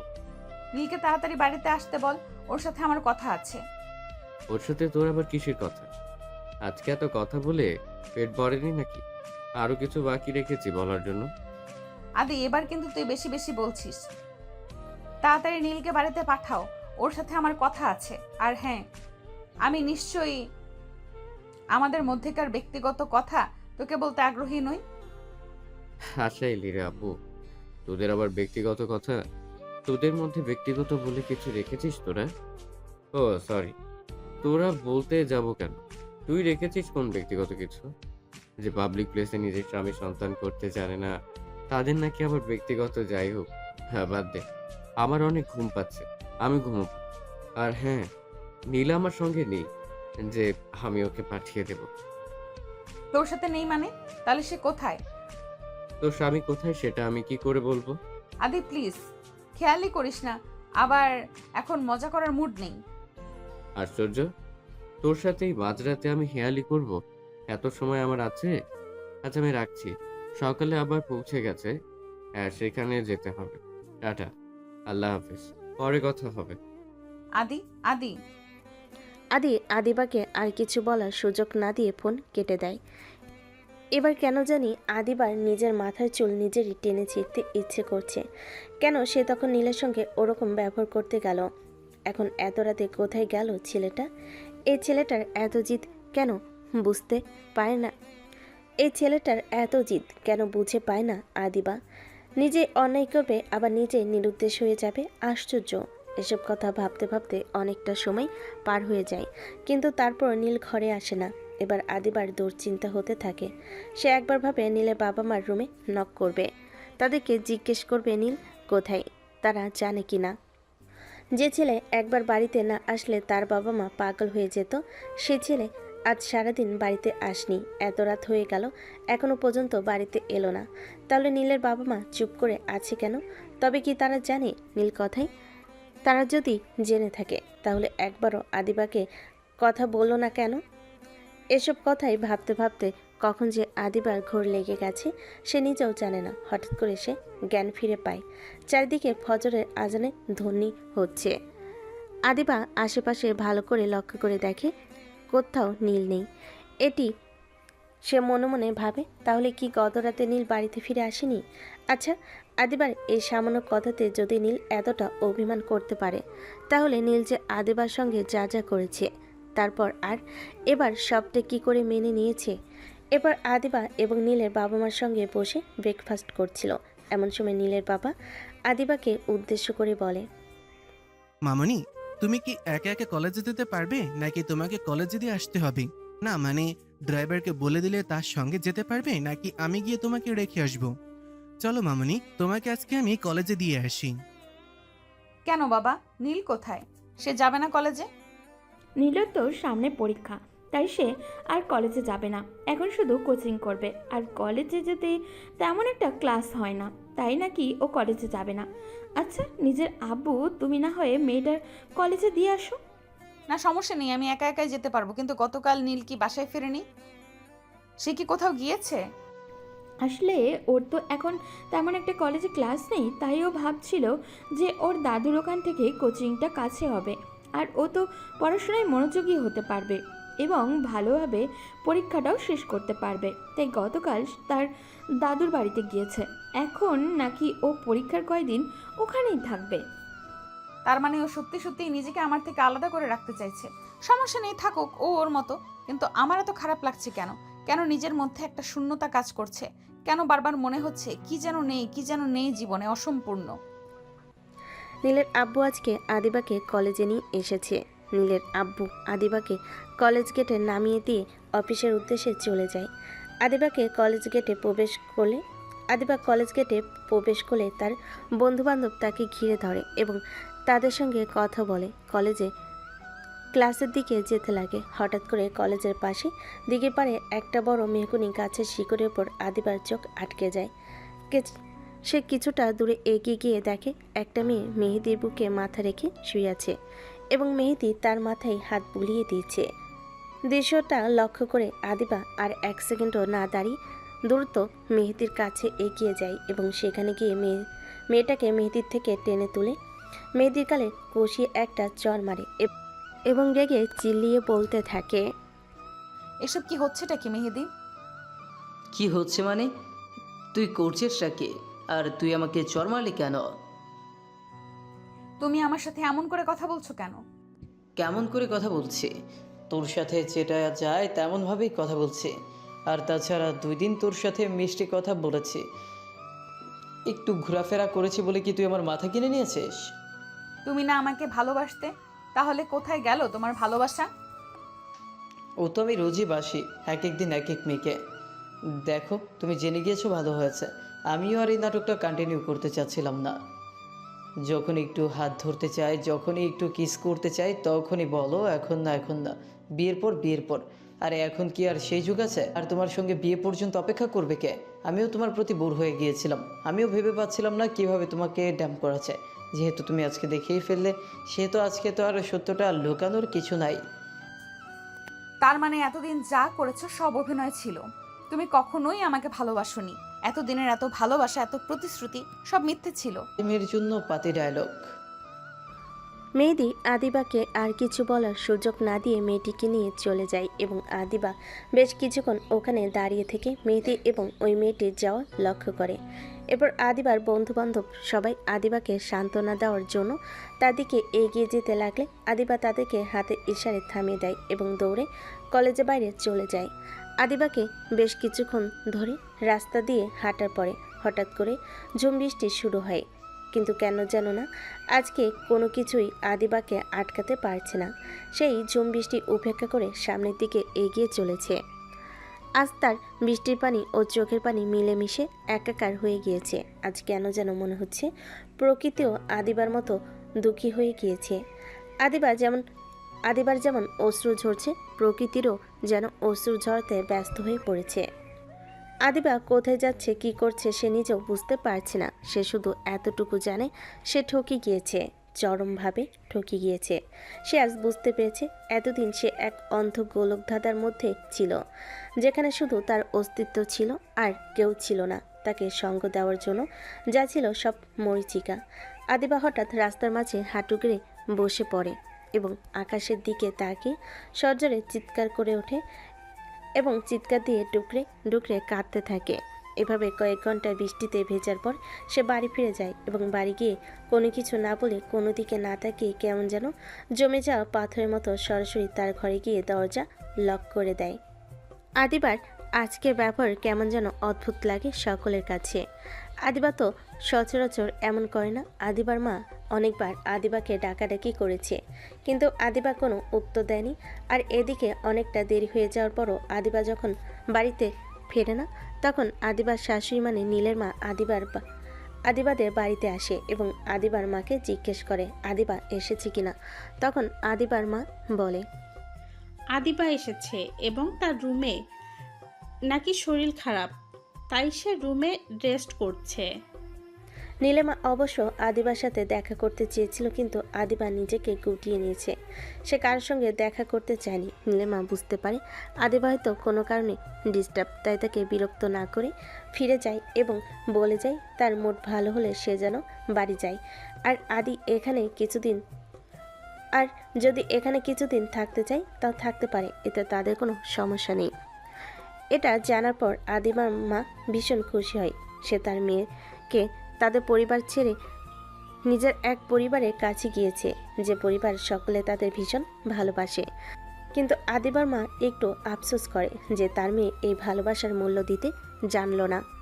আদিও লক্ষ্য করে তার বোনের কিছু একটা হয়েছে, কিন্তু সে তার নিজের ইগোর জন্য তার বোনের কাছে যায় না, কথা বলে না। আজ বেশ কয়েকদিন পর আদিবা একটু স্বাভাবিক হয়ে বাড়ির ছাদে এসেছে। এসে চাঁদের দিকে তাকিয়েছিল। হঠাৎ করে আদি নিজের ঘরে নেট না পেয়ে ছাদে এসেছিল ফোনে কথা বলার জন্য, কিন্তু এসে দেখে আদিবা আকাশের দিকে তাকিয়ে কি যেন একটা ভাবছে। হঠাৎ আদিবাকে দেখার পরে আদিবার নীলকে করা অপমানের কথা মনে পড়ে যায় এবং সে খুবই নিচে নেমে যেতে নিলে এমন সময় আদিবা তাকে পিছন থেকে ডেকে ওঠে। আদি, চলে যাচ্ছি যে। ও আচ্ছা, বোনকে পর করে দিয়েছিস তাই না? পর বললে কি আর পর করে দেওয়া যায়? তাহলে আর বোনের কথা মনে পড়ে না যে? না, তেমনটা না, আসলে কদিন পরীক্ষা চলছিল তো, তাই একটু ব্যস্ত ছিলাম। ও আচ্ছা, তোমাদের এইচএসসি পরীক্ষা শেষ হলো, তা এখনো কি ব্যস্ত আছিস? না তা না। আচ্ছা আপু, তোর কি হয়েছে বল? তোকে কেমন যেন অন্যরকম লাগছে। ভাই, একটু আমার পাশে এসে বসবি? আমার কেন জানি ভীষণ একা লাগছে। কি হয়েছে তোর বলতো? এখন তো তোর আরো বেশি ভালো থাকার কথা, কারণ তোর জীবনের সব থেকে বড় কাটাও তো এখন তোর জীবন থেকে সরে দাঁড়িয়ে। এখন তো টেম্পোরারি তোর জীবন থেকে সরে গেছে, হয়তোবা খুব শীঘ্রই পার্মানেন্টলি তোর জীবন থেকে হারিয়ে যাবে। মানে কি বলছিস কি তুই? চিন্তা করিস না, তুই যতটুকু খারাপ আছিস ততটুকু খারাপ লাগাও নিমিষেই তোর জীবন থেকে হারিয়ে যাবে। হয়তো 2-1 দিনের মধ্যে ডিভোর্স লেটার হাতে পেয়ে যাবে। পাগল হয়ে গেছিস তুই? কি বলছিস কি তুই এইসব? যা বলছি একদম সত্যি কথা বলছি। নীল স্টুডেন্ট ভিসায় বাইরে যেতে চায়, কারণ সে তো চোখের সামনে থাকলে নাকি না তুই না, সে কেউই কখনো ভালো থাকবে। তাই সে তার জীবন থেকে চিরতরে হারিয়ে যেতে চায়। তাই আইনি যত জটিলতা আছে সেগুলোর চেয়ে দেশে থাকতে থাকতে মিটিয়ে দিয়ে যাবে। চিন্তা করিস না, তখন তুই মনের মানুষের কাছে ফিরে যেতে পারবি, সমস্যা নেই। আর হ্যাঁ, নীল হয়তোবা কালকে একবার আসবে তার বাবা মায়ের সঙ্গে দেখা করতে, এবং আগামী পরশু দিন সে ঢাকা চলে যাবে IELTS করার জন্য। অসম্ভব। এখানে অসম্ভবের তো কিছু নেই। তুই যা করেছিস, তারপর ওর জায়গায় যে কেউ থাকলে একই ডিসিশন নিত। আমি তোকে আগেই বলেছিলাম আপু, তুই সেদিন যা করেছিস তার জন্য তোকে পস্তাতে হবে, মারাত্মকভাবে পস্তাতে হবে। এবং সেটা হয়েছেও, কিন্তু অনেকটা দেরি হয়ে গিয়েছে। তুই শুধু নিজের বন্ধুর দিকেই দেখেছিস, কই আমার দিকে তো কখনোই ভেবে দেখিসনি। তুই কি জানিস তোর বন্ধু আমার সাথে কি করেছে? জানি, সব জানি। তুই যেটা ভাবছিস তোর ক্ষতির জন্য করেছে, কিন্তু না, তোকে বাঁচানোর জন্য সে বাধ্য হয়ে এগুলো করেছে। কারণ ও যদি তখন তোকে বোঝাতে চাইতো, তুই কখনোই বুঝবি না, বরং তোকে ভুল বুঝলি। তাই ওকে বাধ্য হয়ে এমনটা করতে হয়েছে। মানে কি বলতে চাইছিস তুই পরিষ্কার করে বল। আমি আর আদি একদিন বাইক রেস করছিলাম। এমন সময় দুজনেই ক্লান্ত হয়ে ফাঁকা একটি মাঠে পাশে দাঁড়িয়ে গল্প করছিলাম। এমন সময় আমাদের কানে কিছু কথা আসে। কি কথা? মেহেদি আমাদেরকে লক্ষ্য করেনি। সে তার বন্ধুদের সাথে বলাবলি করছিল যে মেহেদি প্রথমে তোকে ভুলিয়ে ভালিয়ে তোর সঙ্গে রুম ডেট করবে, পরবর্তীতে সেটার ভিডিও করে তোকে ব্ল্যাকমেইল করে তার বন্ধুদের সঙ্গেও তোকে মিশতে বাধ্য করবে। আর অনেক মেয়ের সঙ্গে তারা এমন স্কিন করে এসেছে। এটা শোনার পরে নীলের রক্ত গরম হয়ে যায় এবং সে গিয়ে ওদের সঙ্গে ঝামেলা করে এবং মেহেদিকে প্রচুর মারে। অবশ্য সেও মার খেয়েছিল, কারণ হিরো হতে গেলে পারে তো হিরো হওয়া যায়, তাই না? তাই কিন্তু তারপরও সে দূরে যায়। ওর উত্তেজনা দেখে আমি নিজেই ভুলে গিয়েছিলাম যে আমার বোনকে নিয়ে বাজে কথা বলা হচ্ছিল। যেখানে কাজটা আমার করার কথা ছিল, সেখানে সেই কাজটা ও নিজে করছিল। এটা দেখার পরে আমার তখন সন্দেহ জাগে, কিন্তু তারপরে আবার মনের মধ্যে কোথাও একটা থাকে যে হয়তোবা সে তোকে নিজের বোন বলে রেসপেক্ট করে। যেহেতু তুই আমার বড় বোন, সেহেতু সম্মানটা থাকা স্বাভাবিক।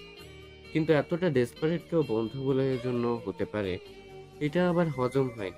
তাই আমি ওকে কোনো মতে সেখান থেকে ছাড়িয়ে এনে যখন তাকে প্রেসারাইজ করি, তখন সে স্বীকার করে যে সে অনেক আগে থেকেই তোকে ভালোবাসে, এবং শুধু ভালোবাসে না, মারাত্মক লেভেলের ভালোবাসে, যে তোকে ছাড়া সে নাকি মরে যাবে।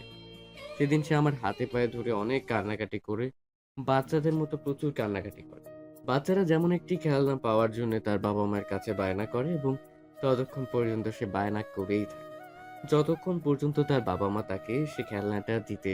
ঠিক সেইভাবে ওই পাগলটা সেদিন ততক্ষণ পর্যন্ত আমার হাতে পায়ে ধরে কান্না করেছিল, যতক্ষণ পর্যন্ত না আমি স্বীকার করি যে আমি তোর সঙ্গে ওর বিয়ে দিতে প্রস্তুত। কিন্তু আমি বললেই তো আর হবে না, তোকেও তো রাজি হতে হবে। কিন্তু এই কথাটা কিভাবে বোঝাতে আমি পাগলটাকে বল যে পাগলটা ছোট থেকে তিলে তিলে তোর প্রতি ভালোবাসা ঘুরতে ঘুরতে পুরো সমুদ্রে পরিণত হয়েছিল। এরপর সে তোকে অনেকভাবে বোঝানোর চেষ্টা করে, কিন্তু তুই ওকে বারবার ভুল বুঝিস। এটা ভাবিস যে সে হয়তো তোর আর জানোয়ারটার মধ্যে ফাটল ধরানোর চেষ্টা করছে। এভাবে একদিন সিঁড়ির কাছে যখন সে তোকে বিষয়টা নিয়ে বোঝাচ্ছিল, তখন তোদের তর্কাতর্কিতে এক পর্যায়ে সে তোর অনেকটা কাছে চলে আসে, এবং সবাই আঙ্কেল আর বাবা কথা বলতে বলতে ফ্ল্যাটের দিকে আসছিল। তখন তোদেরকে এমন অবস্থায় দেখে তাদের মনে প্রশ্ন জাগে। নীল যখন বুঝতে পারে যে তোকে ভালোভাবে বুঝিয়ে কোনো কাজ হবে না, তাই সে বাঁকা পন্থা অবলম্বন করে। সে বাবা এবং আঙ্কেলকে দেখে তোর আরো অনেকটা কাছে চলে যায়, এবং এমনভাবে পুরো দৃশ্যটা তাদের সাথে ফুটিয়ে তোলে যেন তোরা দুজনে দুজনের অনেক কাছাকাছি এবং তোদের মধ্যে কিছু একটা চলছে। এরপর আঙ্কেল আর বাবা যখন তোদেরকে প্রশ্ন করে, তখন তুই উত্তর দেওয়ার আগে ও বলে যে হ্যাঁ, তোদের মধ্যে অনেক আগে থেকে সম্পর্ক এবং তোরা একে অপরকে ভীষণ ভালোবাসিস। তোরা একে অপরকে ছাড়া বাঁচতে পারবি না, এবং তোরা বিয়ে করতে চাস। বিষয়টা আঙ্কেল এবং বাবা আমার সাথে শেয়ার করেছে এবং আমাকে জিজ্ঞেস করেছে, কিন্তু কি করব? পাগলটার কাছে হার মেনে, তার ভালোবাসার কাছে হার মেনে আমাকে উপায়ন্তর না পেয়ে স্বীকার করতে হয়েছে যে হ্যাঁ, ও যা বলেছে সত্য। কিন্তু আমি কি জানতাম যে আমার কুলাঙ্গার বোন তার ভালো মানুষের এই দাম দেবে, তার ভালোবাসাটাকে উপেক্ষা করবে। এরপর আঙ্কেল আর বাবা পরিবারের সঙ্গে কথা বলে দেরি না করে ওই দিনই তোদের বিয়ের ব্যবস্থা করে। এবং ঘরোয়াভাবে তোদের বিয়েটা দিয়ে দেয়।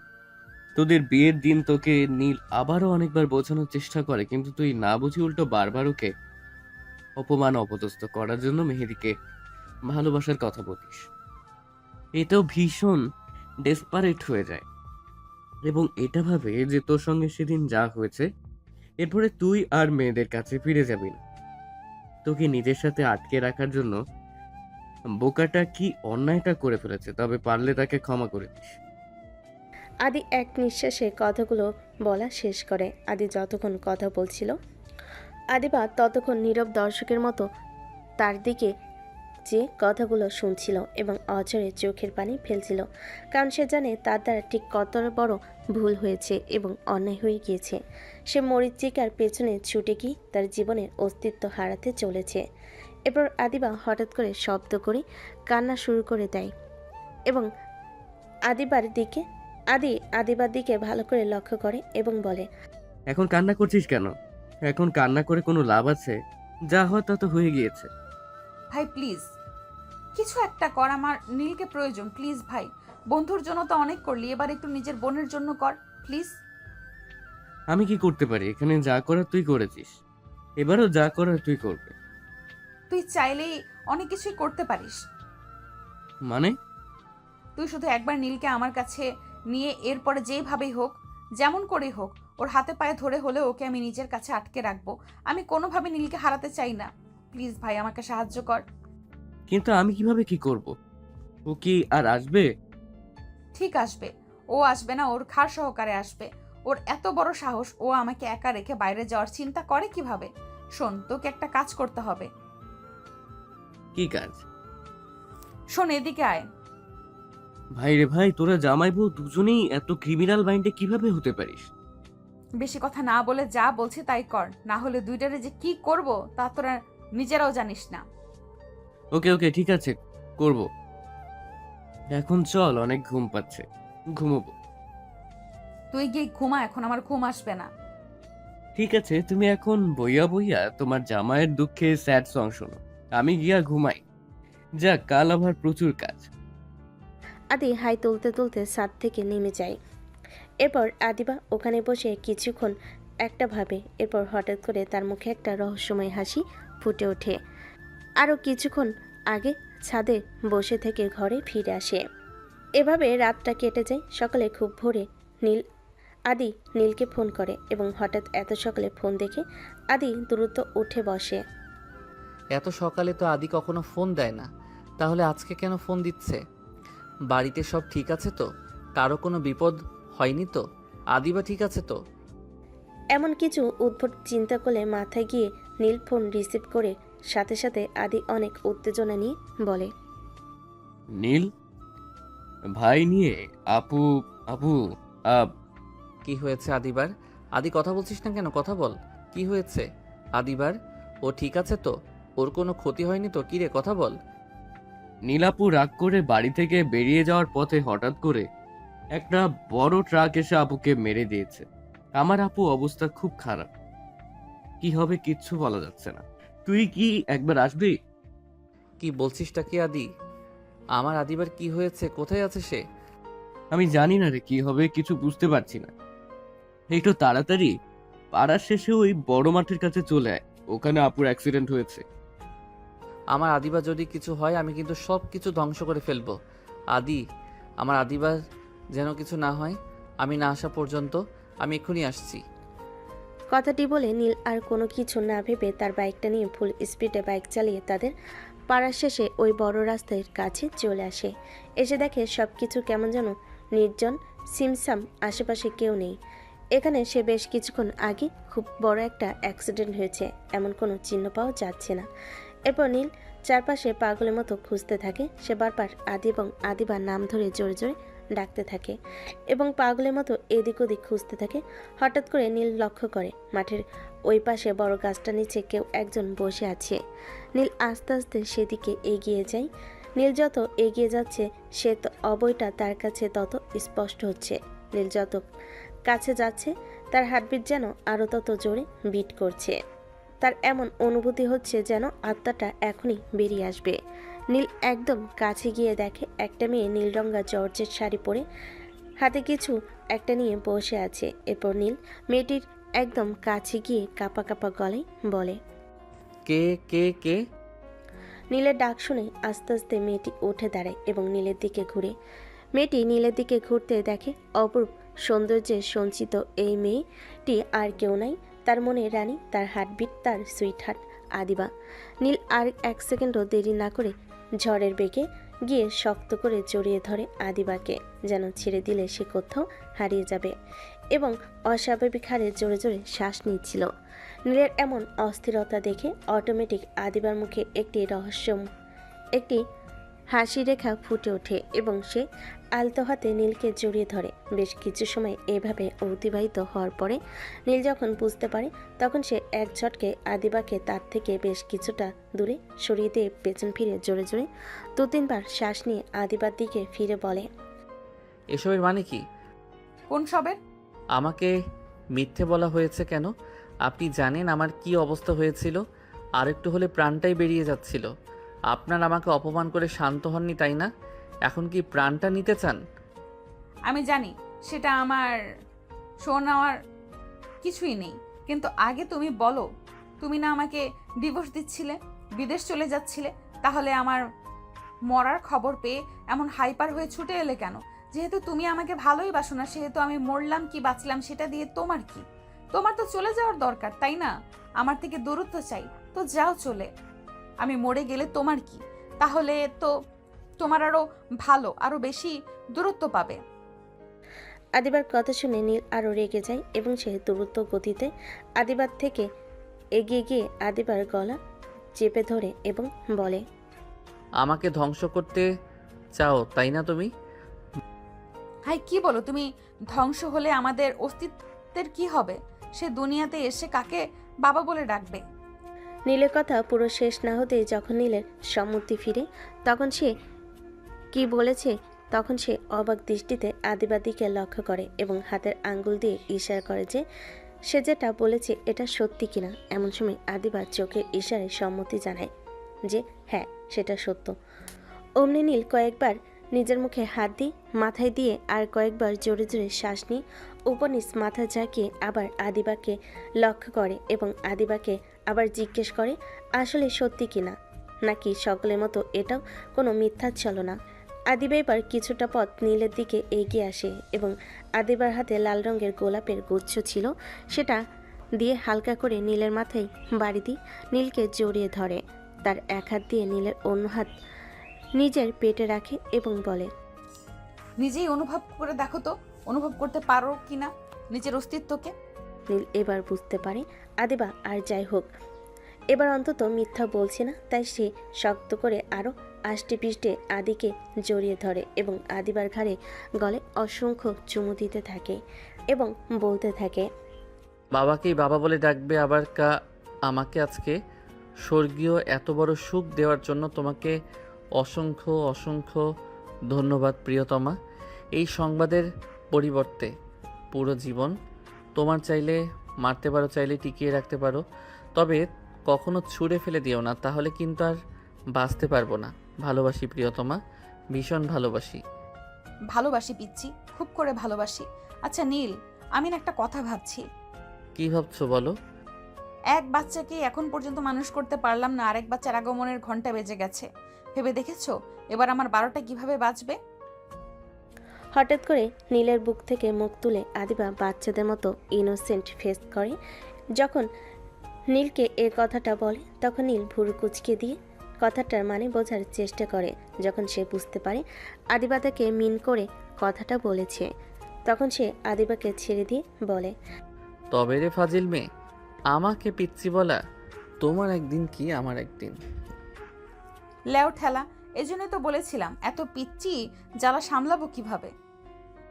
আদিবা দৌড়াতে থাকে এবং নীল আদিবাকে দৌড়াতে থাকে এবং তাকে ধরার চেষ্টা করে। দুজনেই হাসি খুশিতে মেতে ওঠে।